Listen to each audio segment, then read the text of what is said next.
Hello students, welcome to my YouTube channel Hari the maths guru. Students, आज हम discuss कर रहे हैं linear differential equation with constant coefficients. तो ये एक सीरीज चल रही है लेक्चर की, जिसमें linear differential equation with constant coefficient से रिलेटेड हम क्वेश्चंस या टॉपिक को डिस्कस कर रहे हैं। अभी तक हमने पीआई के जो केसेस किए हैं उसमें से हम केस थर्ड की बात कर रहे हैं, केस सेकंड तक डिस्कस कर चुके हैं, जिसमें कि हम पीआई सॉल्व करना e की पावर ax फॉर्म के लिए डिस्कस कर चुके हैं। और उसके बाद हमने साइन ax और कोस ax के लिए हमने पीआई सॉल्व करना डिस्कस किया था। अब हम थर्ड केस डिस्कस कर रहे हैं, जिसमें कि हमें पीआई सॉल्व करना होगा इस टाइप की डिफरेंशियल इक्वेशन में, जो F D into Y is equal to Q की फॉर्म में होगी। ये स्टैंडर्ड फॉर्म होती है linear differential equation with constant coefficient की। तो इस फॉर्म में जो अगर डिफरेंशियल इक्वेशन है जिसमें कि Q that means right side term ये जो है वो एक्स की पावर एम की फॉर्म में हो। अभी तक e की पावर एक्स वाला केस डिस्कस कर लिया, साइन एक्स या कोस एक्स का केस डिस्कस कर लिया। अब अगर राइट साइड टर्म एक्स की पावर एम की फॉर्म में है, जहाँ एम एक पॉजिटिव इंटीजर है, या एक एक्स की फॉर्म में एक पॉलिनोमियल फंक्शन हो एक्स की power m plus a one x की power m minus one plus one, इन दोनों में से कोई भी फॉर्म में हो, तो पीआई का प्रोसेस क्या होता है फाइंड करने का, वो हम डिस्कस करेंगे। तो पीआई का फार्मूला तो ये कहता है, पीआई होता है one upon derivative operator function F D into Q, और क्यू की वैल्यू इस बार हम बोल रहे हैं क्या है, एक्स की पावर एम। तो पीआई सॉल्व करने का प्रोसेस ये है स्टूडेंट कि आपको सबसे पहले तो ये डिनोमिनेटर में जो फंक्शन एफ डी है इसमें से लोएस्ट पावर ऑफ डी, जो इसमें डी की सबसे कम पावर वाली जो टर्म होगी उस टोटल टर्म को कॉमन ले लेना है। ठीक है, यहाँ से क्या करना है, bring common the lowest power term, lowest power term of D, और ये फॉर्म बना लेनी है। ये कॉमन लेने के बाद यहाँ पर ये फॉर्म बना लेनी है। जब लोएस्ट पावर ऑफ डी वाली टर्म को कॉमन लेकर बाहर लिखेंगे तो वहाँ पर कॉमन लेने का मतलब अंदर उससे डिवाइड हो जाएगा, और जहाँ भी वो टर्म होगी वो डिवाइड करने पर वन बन जाएगी, और बाकी टर्म में कुछ डी का एक्सप्रेशन बचेगा, डी का फंक्शन बचेगा, जिसे मैं फाइव डी से रिप्रेजेंट कर रहा हूँ, और इंटू एक्स की पावर में आपका था ही। इसके बाद आप लोगों को क्या करना है कि ये जो वन प्लस फाइव डी वाली टर्म है इसे न्यूमरेटर में ले जाना है, फंक्शन ऑफ डी वाली टर्म को न्यूमरेटर में माइनस वन पावर में ले जाना है। उसके बाद ये बाइनोमियल सीरीज़ के दो एक्सपेंशन फार्मूलेज हैं जो बाइनोमियल सीरीज़ से बने हैं, वन प्लस एक्स की पावर एन का जो फार्मूला होता है बाइनोमियल सीरीज़ का, उससे ये बने हैं। ये एक्सप्रेशन आपको फार्मूले यूज़ कर लेने हैं। जैसे वन प्लस टी की पावर माइनस वन अगर बनी है तो सीरीज़ होती है one minus T plus T square minus T Q, alternate plus minus चलेंगे और टी की पावर बढ़ती चली जाएगी। इनकेस अगर आपका ये बनता है वन माइनस टी की पावर माइनस वन, तो सीरीज़ होती है one plus T square plus T Q, तो पावर एज इट इज़ बढ़ती चली जाती है और साइड टर्म प्लस की रहती है। तो फिलहाल अगर हम ऑब्जर्व करें तो ये एक्सप्रेशन इस फॉर्म में बन रही है और टी की जगह पर फाइव डी दिख रहा है। तो इस सीरीज़ को एक्सपेंड करें टी की प्लेस पर फाइव डी रिप्लेस करते हुए, तो एक्सप्रेशन बनेगा one minus five d plus five d का whole square plus five d minus five d का होल क्यूब प्लस वन। इसको आपको एक्सपेंड करना है कब तक, जितनी बाहर ये पावर m दिख रही है ना, अप टू दैट पावर, जितनी पावर बाहर m की दिख रही है up to power m expand करना है, जितनी बाहर m पावर x की पावर है, ठीक है, एक्सपेंड करना है। और उसके बाद जब आप इसे सिंप्लीफाई करेंगे तो ये एक्सप्रेशन आपका अंदर वाला टर्म कुछ इस तरीके से आ जाएगा, a zero plus a one d, क्योंकि इसे सिंप्लीफाई करेंगे फंक्शन ऑफ डी को डी इसका होल स्क्वायर वगैरह, तो ये सारी टर्म डी की पावर में कन्वर्ट हो जाएगी। तो इसको a not plus a one d plus a two d square plus a three d cube इस तरीके से एक्सपेंड करके लिख लेंगे, और उसके बाद ये पावर एम को अंदर मल्टीप्लाई कर देंगे, ऑपरेट कर देंगे। तो ये ए नोट के साथ जाएगा तो ए नोट एक्स की पावर एम हो जाएगा, a one d x to the power m plus a two d square x to the power m plus one, ऐसे ही चलता रहेगा। अब यहाँ पर d किसको रिप्रेजेंट कर रहा है, हमने बताया था जब स्टार्ट किया था कि d को रिप्रेजेंट करता है, d रिप्रेजेंट करता है derivative d by D x को। तो जब लीनियर डिफरेंशियल इक्वेशन स्टार्ट की थी ये कांस्टेंट कोएफिशिएंट, तो आपको बताया भी था। तो यहाँ पर d मतलब डेरिवेटिव है, तो हम यहाँ पर इसका डिफरेंशिएशन कर देंगे, d मतलब वन टाइम डेरिवेटिव x की पावर m का, फिर a टू डी स्क्वायर मतलब टू टाइम डेरिवेटिव कर देंगे x की पावर m का, और ऐसे ही करते चले जाएंगे कब तक, एक्सपेंड किया था हमने जितनी बाहर पावर है m तक। तो उसके बाद वाली टर्म आगे डिफरेंशिएशन सारी जीरो हो जाएगी, इसलिए हम पावर m तक एक्सपेंड करेंगे और इसको सॉल्व कर लेंगे डेरिवेटिव करके, और जैसे ही सॉल्व करेंगे डिफरेंशिएट कर देंगे, आपका d रिमूव हो गया तो ये आपका सॉल्व फॉर्म में आ जाएगी, ये पीआई सॉल्व हो जाएगा। ठीक है, इसी स्टेप तक आपको सिंप्लीफाई करना है। अब एक क्वेश्चन करेंगे तो आपको सारी बातें, तो यहाँ पर एक प्रॉब्लम है, सॉल्व करना है D square Y upon D X square minus four Y is equal to x square, इसको सॉल्व करना है। तो सॉल्व करने के लिए तो हमें डिफरेंशियल इक्वेशन में सी एफ और पी आई दोनों चाहिए होते हैं। तो पहले सी एफ सॉल्व कर लेते हैं, फिर पी आई इसी रूल के अकॉर्डिंग हम आगे सॉल्व करेंगे। सी एफ के लिए पहले डिफरेंशियल इक्वेशन को इस स्टैंडर्ड फॉर्म में फंक्शन ऑफ डी की फॉर्म में लिखना होगा, और अभी डिस्कस किया है उसके लिए डी बाई डी एक्स को किससे रिप्लेस कर देते हैं, कैपिटल डी से। तो यहाँ डी बाई डी एक्स की जगह पे कैपिटल डी रखेंगे तो ये d square y minus 4y is equal to x square आ जाएगा। वाई कॉमन लिया, ये फॉर्मेट आ गया। अब इसमें से ऑक्सिलरी इक्वेशन बनानी होगी सी एफ निकालने के लिए, तो उसके लिए क्या किया जाता है, डी को एम से रिप्लेस करते हैं, राइट हैंड साइड में जो भी वैल्यू होगी उसे 0 और वाई को 1 से, तो आपका ऑक्सिलरी इक्वेशन बन जाती है। तो यहाँ ऑक्सिलरी इक्वेशन बनाने के लिए हमने ऐसा ही किया, डी को एम से रिप्लेस किया, एम स्क्वायर माइनस 4 वाई को 1 कर दिया, राइट साइड 0। ऑक्सिलरी इक्वेशन बनी, एम स्क्वायर इजिकल टू 4 आ जाएगा, तो एम की वैल्यू यहाँ पर आएगी √4 प्लस माइनस। तो यहाँ पर एम की वैल्यू आपको दिखाई देती है -2 और +2। ध्यान से अगर हम देखें तो सी एफ के केसेस हमने वीडियो लेक्चर नंबर 3 में डिस्कस किए, सारे केसेस वन शॉट रिवीजन में। तो अगर किसी को नहीं क्लियर है तो आप वहाँ पर वीडियो लेक्चर नंबर 3 देख सकते हैं, डिस्क्रिप्शन बॉक्स में उसका लिंक हमने दिया हुआ है। तो यहाँ पर हम देखें तो ये दोनों रियल वैल्यू है, किसी में आयोटा नहीं है, इसका मतलब ये रियल है और डिफरेंट भी हैं। तो रियल एंड डिफरेंट अगर एम की वैल्यू आती है तो एक को M1 बोलते हैं, एक को M2। और सी एफ का फार्मूला इस केस में हमने डिस्कस किया हुआ है, क्या होता है, C1 e की power M1x plus C2 e to the power M2x। यहाँ पर अगर हम देखें तो M1 की वैल्यू -2 है तो -2x आ जाएगा C1, और ये C2 e की पावर M2 की वैल्यू 2 है तो 2x आ जाएगा। दैट मीन्स सी एफ हमारा क्या हो जाता है क्वेश्चन में, C1 e to the power -2x plus C2 e to the power +2x। तो ये डिफरेंशियल इक्वेशन का क्या होगा, सी एफ हो गया। अब बात आती है पी आई, पर्टिकुलर इंटीग्रल निकालना होगा इसका। पी आई के लिए हमने क्या डिस्कस किया था ऊपर, कि पी आई होता है 1 डेरिवेटिव ऑपरेटर फंक्शन। और डेरिवेटिव ऑपरेटर फंक्शन क्या होता है, डिफरेंशियल इक्वेशन में वाई के साथ इंटू में जो डी का फंक्शन होता है, कैपिटल डी का, से डेरिवेटिव ऑपरेटर फंक्शन कहते हैं। तो पी आई होता है 1 derivative operator into right side term differential equation में एक्स स्क्वायर। अब इसमें आप लोगों को क्या करना है भाई, ये एक्स की पावर एम वाला फॉर्मेट ही बन गया। तो इसके लिए पीआई के लिए अभी डिस्कस किया ना, कि पहले आपको सबसे पहले नीचे अपोन में काम करना है। अपोन में देखना है कि डी की सबसे छोटी पावर वाली टर्म है कौन सी, तो स्मॉलेस्ट पावर वाली। तो यहाँ पर ये डी की पावर 2 वाली टर्म है और यहाँ डी की पावर है ही नहीं, यानी कि डी की पावर 0 वाली टर्म।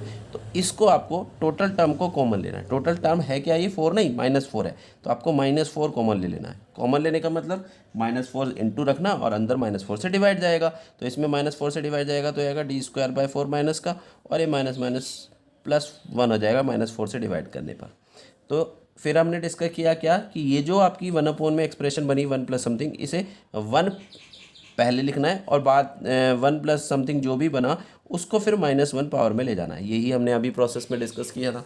उसके बाद अब आपको ये बस यहाँ पर 1 मिनट के लिए रुकना है और पहचानना है कि ये जो फॉर्म बनी है, ये दो जो फार्मूले आपको अभी बताए गए हैं उनमें से कौन सी फॉर्म बन रही है, और उसके हिसाब से आपको सीरीज एक्सपेंड कर देनी। तो यहाँ पर हम देखें तो ये 1 - t की पावर -1 की फॉर्म बन रही है, और इसकी सीरीज अभी बताइए क्या होती है, 1 + t + t² + t³ मीन्स यहाँ पर सारी टी की पावर पॉजिटिव, टी की पावर बढ़ती जाएगी और सारी टर्म पॉजिटिव रहेगी अगर दोनों जगह माइनस है।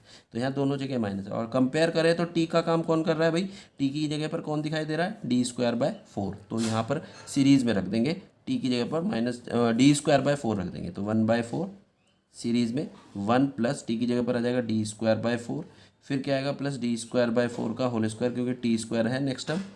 और फिर ऐसे ही एक्सपेंड कब तक करने को कहा था, जितनी भाई बाहर एक्स की पावर है, एक्स की पावर 2 है तो पावर 2 तक एक्सपेंड किया, ठीक है, ये पावर 2 तक ही एक्सपेंड करना है, आगे नहीं करना है।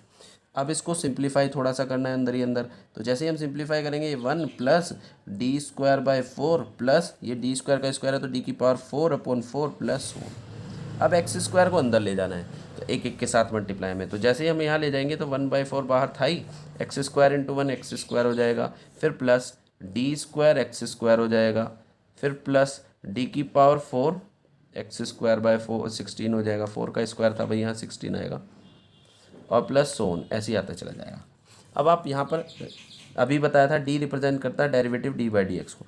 तो अगर मैं dx² की बात करता हूँ तो वो किसके इक्वल होगा भाई, d मतलब डेरिवेटिव इसका एक बार तो 2x हो जाएगा। फिर d² का बात करता हूँ तो d² का मतलब 2 बार डेरिवेटिव, भाई एक बार तो कर चुके हैं 2x और दोबारा से करेंगे तो 2x का क्या हो जाएगा 2।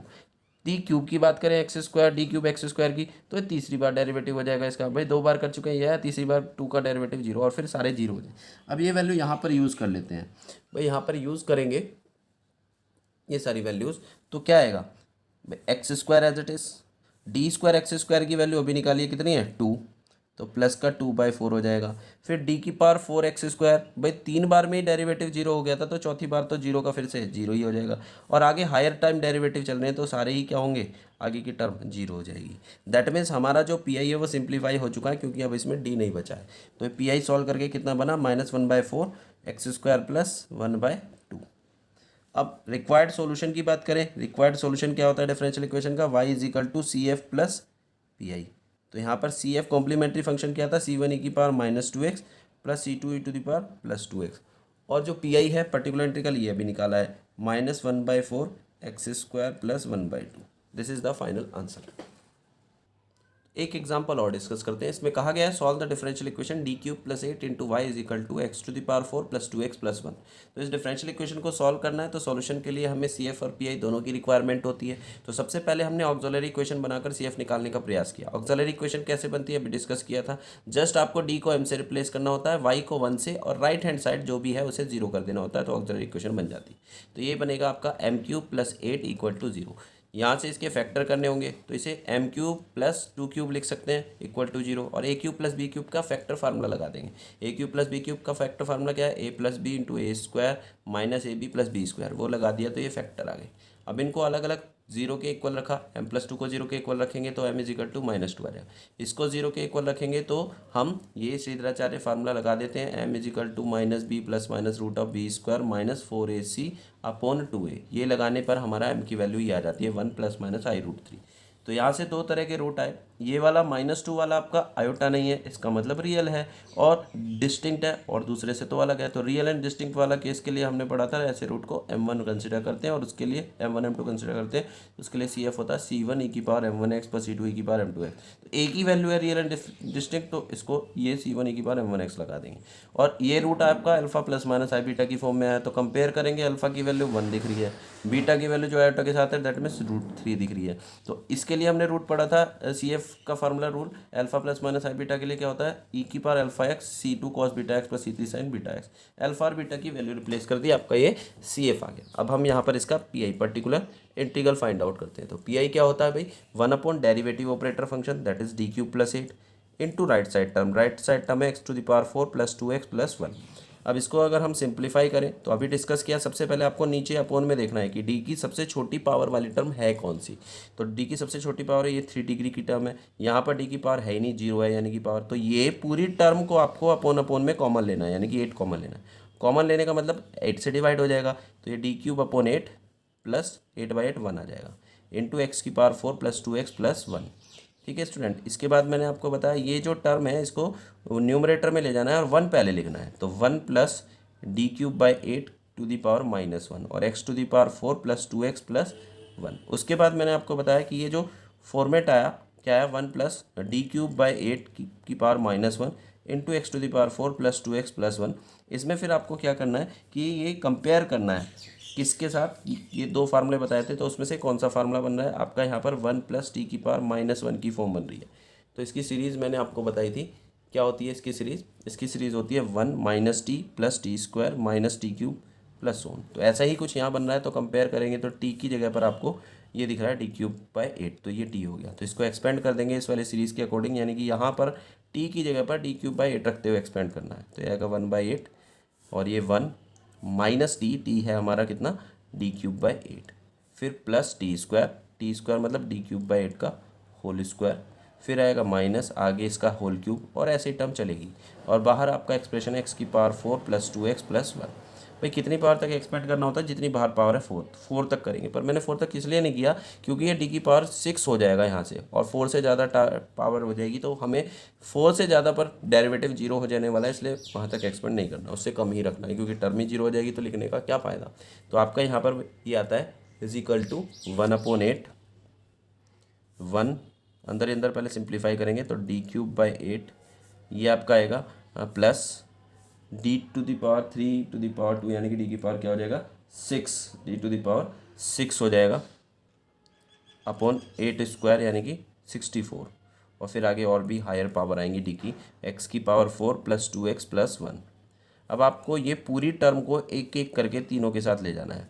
तो जब हम ले जाएंगे 1 के साथ, तो 1 × दिस क्या रहेगा, यही सेम वैल्यू हो जाएगी x⁴ + 2x + 1 minus d³ X to the power 4 plus 2x plus 1 upon 8। फिर नेक्स्ट आएगा plus D to the power 6 X to the power 4 plus 2x plus 1 upon 64।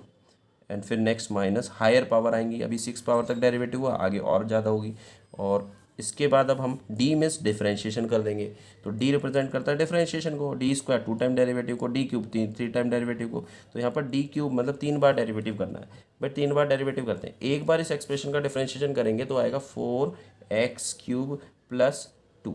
फिर दोबारा करेंगे, एक बार किया फिर दोबारा करा डी सेकेंड टाइम, तो 4 3 जा 12x² आ जाएगा, 2 का 0 हो जाएगा। फिर दोबारा तीसरी बार किया तो आ जाएगा 12 2 जा 24x आ जाएगा।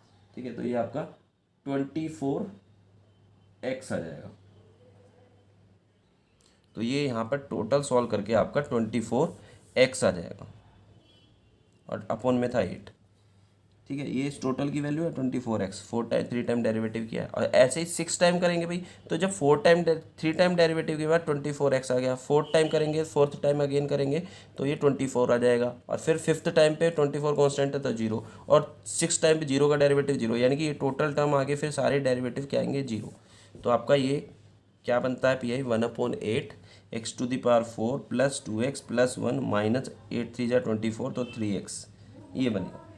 ठीक है, इसे थोड़ा सा और सिंप्लीफाई करें तो ये 1/8 X to the power 4 minus X plus 1 आपका पी आई आएगा। और ये पी आई आने के बाद रिक्वायर्ड सॉल्यूशन हमने बताया हुआ क्या होता है। रिक्वायर्ड सॉल्यूशन होता है y = CF प्लस पी आई।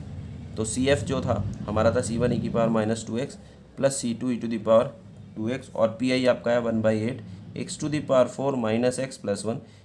इन दोनों को सम करके ये आपका फाइनल रिक्वायर्ड आंसर हो जाता है। एक क्वेश्चन और डिस्कस करते हैं जिसमें अब तक के जितने भी तीनों पीपीआई के केसेस हैं वो रिपीट हो जाएंगे या अप्लाई हो जाएंगे। तो क्वेश्चन कहता है solve the differential equation D square minus 4d plus 4 into Y is equal to x square plus C to the power X plus cos 2x। इसे सॉल्व करना है। तो सॉल्व करने के लिए ऑक्सिलरी इक्वेशन बनाएंगे, फिर CF निकाल। तो ऑक्सिलरी इक्वेशन बनेगी m² minus 4m plus 4 equal to 0। ठीक है, उसके बाद यहाँ पर m-2 का होल स्क्वायर बन रहा है ये इक्वल टू 0। इससे m की वैल्यू आती है 2 क्योंकि स्क्वायर है तो ये फैक्टर 2 बार रिपीट करेगा, यानी कि सेम वैल्यू 2 बार आएगी अलग अलग 0 रखने पर m-2 को 2 बार। तो m = 2 ध्यान से देखें तो m की दोनों वैल्यू में से किसी में आयोटा इन्वॉल्व नहीं है, दैट मीन्स दोनों रियल वैल्यू हैं और रिपीटेड है सेम वैल्यू। तो रियल एंड रिपीटेड में हमने डिस्कस किया था कि अगर m1 वैल्यू 2 टाइम्स रिपीट करे तो CF का फार्मूला होता है C1 plus C2x e to the power m1x। भाई सारे रूल हमने वीडियो लेक्चर नंबर 3 में डिस्कस किए हुए हैं। अगर CF के रूल में आपको डाउट है तो वीडियो लेक्चर नंबर 3 आप जाकर देख सकते हैं, डिस्क्रिप्शन बॉक्स में उसका लिंक दिया गया है, आप जाकर उसे देखेंगे तो CF के सारे रूल क्लियर हो जाए। m1 की वैल्यू यहाँ पर 2 है, हमने रिप्लेस कर दिया, ये CF आ गया। अब हम इसका PI निकालें।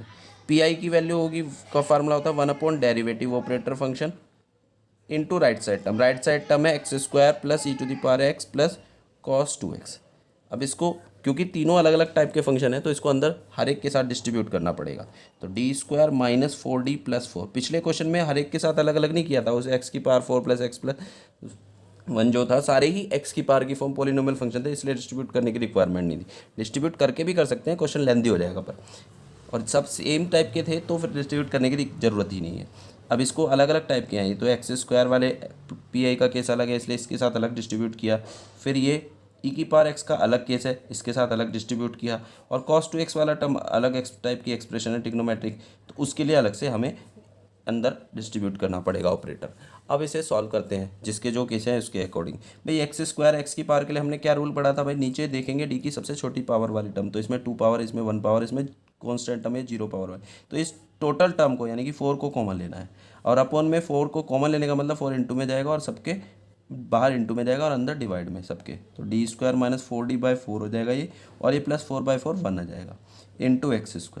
इस वाले पार्ट की अगर हम बात करें, चलो पहले इसी को सॉल्व कर लेते हैं। तो 1/4 आपका बाहर आया, और इसे फिर मैंने बताया था इसे न्यूमरेटर में ले जाते हैं 1 पहले लिखते हुए, तो 1 plus d² minus 4d/4 total की पावर -1 इंटू x²। उसके बाद अगर हम देखें तो ये अब आपका एक्सप्रेशन बन गया कौन सा, 1 प्लस t की पावर -1 जैसा, और इसकी सीरीज़ मैंने बताई थी 1 minus t plus t² minus t³ ऐसे चलती है, अल्टरनेट प्लस माइनस और t की पावर बढ़ती है। और t की फॉर्म इसे कंपेयर इससे करें तो t की जगह पर आपको ये दिखाई देगा 1 प्लस ये होगा t। तो लगा दें सीरीज़ का फार्मूला ये वाला, तो आपका क्या आएगा एक्सपेंशन 1 माइनस t है d² माइनस 4d/4, अगला आएगा प्लस t² यानी कि d² माइनस 4d/4 4 का स्क्वायर। ध्यान रखिएगा, आपको जितनी बाहर पावर x की दिख रही है 2 दिख रही है तो 2 पावर तक सॉल्व करना है। तो होल पावर 2 तक सॉल्व किया और आगे सॉल्व करने की ज़रूरत नहीं है। अब इसको सॉल्व कर लेते हैं अंदर वाली टर्म को। तो ये आएगा 1 minus D square by 4 D square minus 4d। इसको तो ऐसे ही रखा हमने और इसको सिंप्लीफाई करेंगे a माइनस बी के होल स्क्वायर से तो d की पावर 4 माइनस 8d क्यूब और प्लस 16d स्क्वायर अपॉन 16 और आगे फिर हायर पावर वाली टर्म आएंगी इसलिए उन्हें एक्सपेंड नहीं करना है। अब इसमें 1/4 एक्स स्क्वायर को अंदर ले जाएंगे तो 1 के साथ ले जाएंगे तो एक्स स्क्वायर आएगा, माइनस यहाँ पर ले जाएंगे तो D square X square minus 4dx आएगा एक्स स्क्वायर अपॉन 4, फिर प्लस यहाँ पर आएगा d to the power 4 minus 8d cube X square plus 16d square X square upon 16 minus 1 ऐसे ही चलेगा। अब इसमें अगर हम देखें तो 1/4 डी रिप्रेजेंट करता है डेरिवेटिव को, डी स्क्वायर 2 टाइम डेरिवेटिव को, तो एक्स स्क्वायर का 2 टाइम डेरिवेटिव हो जाएगा 2 डी यानी कि 1 टाइम डेरिवेटिव एक्स स्क्वायर का 2x आएगा, माइनस 4 ऑलरेडी है तो माइनस का 8x हो जाएगा और टोटल के अपॉन में 4 है, फिर प्लस डी की पावर 4x स्क्वायर यहाँ आएगा और 4 टाइम डेरिवेटिव एक्स स्क्वायर का भाई एक 2 बार डेरिवेटिव करेंगे एक्स स्क्वायर का 2 आ जाएगा, एक बार करेंगे 2x फिर दोबारा करेंगे दूसरी बार 2 आएगा, तीसरी बार में 2 का डेरिवेटिव 0 और चौथी बार में 0 के डेरिवेटिव, यानी कि पावर से ज़्यादा टाइम डेरिवेटिव हमेशा 0 होगा तो ये 0 हो जाएगा। ये भी पावर 2 है, डेरिवेटिव 3 बार है तो ये भी क्या हो जाएगा 0 हो जाएगा। यहाँ पर एक्स स्क्वायर का 2 टाइम डेरिवेटिव करेंगे तो 2 आएगा और 16 2 जा 32 रह जाएगा अपॉन 16 और आगे की टर्म हायर टाइम डेरिवेटिव है तो ये सब क्या हो जाएंगी 0 होती चली जाएगी। ठीक है, तो आपका यहाँ पर डी रिमूव हो चुका है तो ये आपका एक्स स्क्वायर माइनस 2/4 यानी कि 1/2 माइनस माइनस प्लस 2x और ये 16 2 जाए प्लस 2, तो ये आपका सिंप्लीफाई पी आई आ गया इसके लिए। अब हम ये वाला फॉर्म इसके लिए सॉल्व करते हैं। तो इसके लिए हमने पढ़ा था ई की पावर वाले केस में ई की पावर ए एक्स से कंपेयर करके ए पहचान लेते हैं, तो ए आपको 1 दिख रहा है और इसमें ई की पावर में हमने पढ़ा था डी को ए से रिप्लेस कर देते हैं और ए हमारा 1 है तो डी की जगह पर 1 रख देंगे। ठीक है, 1 रखने पर ध्यान रखना है पर 0 ना बने, तो जैसे ही 1 रखेंगे यहाँ आएगा 1 square minus 4 into 1 plus 4 E to the power X और हम देख सकते हैं 0 नहीं बन रहा तो इसलिए रख दिया। फिर प्लस इसमें कॉस और साइन में क्या पढ़ा था हमने कि आपको कॉस ए एक्स से कंपेयर करके पहले ए पहचानना है, ए आपका 2 है और डी स्क्वायर को माइनस ए स्क्वायर से रिप्लेस करना है और यहाँ ए है 2 तो minus 2 square that means minus 4 से रिप्लेस कर देंगे। तो डी स्क्वायर की जगह पर माइनस 4 सिर्फ डी स्क्वायर की जगह तो माइनस 4 रखेंगे, माइनस 4d और प्लस 4 ये है ही। ठीक है, तो कॉस 2x। ठीक है स्टूडेंट, ये वैल्यू हमारी आ जाती है। तो यहाँ से अगर हम देखें तो ये हमारा एक्सप्रेशन सॉल्व करके क्या बना, ये वाला बना 4 से 4 कैंसिल ई की पावर एक्स अपॉन 1 और ये बना हमारा 4 से 4 कैंसिल माइनस का 1 upon 4d into cos 2x, यानी कि ये ई की पावर एक्स बना और ये माइनस 1 अपॉन 4 1 अपॉन डी हमने बताया था, डी रिप्रेजेंट करता है डेरिवेटिव को, डी बाई डी एक्स को, 1 अपॉन डी उसका रेसिप्रोकल और डेरिवेटिव का या डिफरेंशिएशन का रेसिप्रोकल होता है इंटीग्रेशन, तो इंटीग्रेशन ऑफ कॉस 2x हो जाएगा 1 अपॉन डी मतलब। और ये हमारा ई की power X minus 1/4 cos 2x का इंटीग्रेशन क्या होता है स्टूडेंट साइन 2x अपॉन 2, तो ये हमारी वैल्यू सॉल्व करके ई की power X minus sine 2x upon 8 आ जाएगा, ये पी आई निकल कर आ गया और ई की power X minus 1/8 sine 2x। ठीक है, तो ये फाइनल पी आई हमारा बन जाता है और रिक्वायर्ड सॉल्यूशन क्या होगा, रिक्वायर्ड सॉल्यूशन होता है भाई, रिक्वायर्ड सॉल्यूशन होता है y is equal to C F plus P I.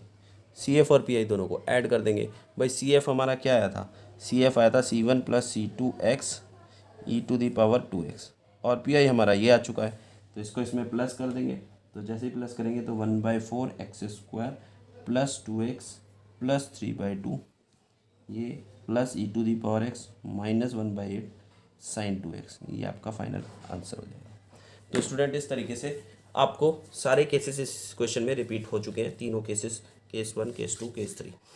तो आज के लिए इतना ही, बाकी फिर हम नेक्स्ट लेक्चर में डिस्कस करेंगे, वीडियो लेक्चर में। आपके सभी लेक्चर्स के जो लिंक है वो इस वीडियो के डिस्क्रिप्शन बॉक्स में दे दिए गए हैं। अगर किसी को किसी भी टॉपिक में किसी भी केस में पीआई के एसईएफ में डाउट है तो आप उसका लिंक डिस्क्रिप्शन बॉक्स से देख सकते हैं और चैनल को सब्सक्राइब कीजिएगा जिससे कि आपको न्यू वीडियो जैसे ही आएगी उसका नोटिफिकेशन आ जाएगा और आपको ढूंढने की आवश्यकता नहीं पड़ेगी, डायरेक्ट नए नए लेक्चर वीडियो लेक्चर टॉपिक पर डिफरेंट आपको मिलते रहेंगे।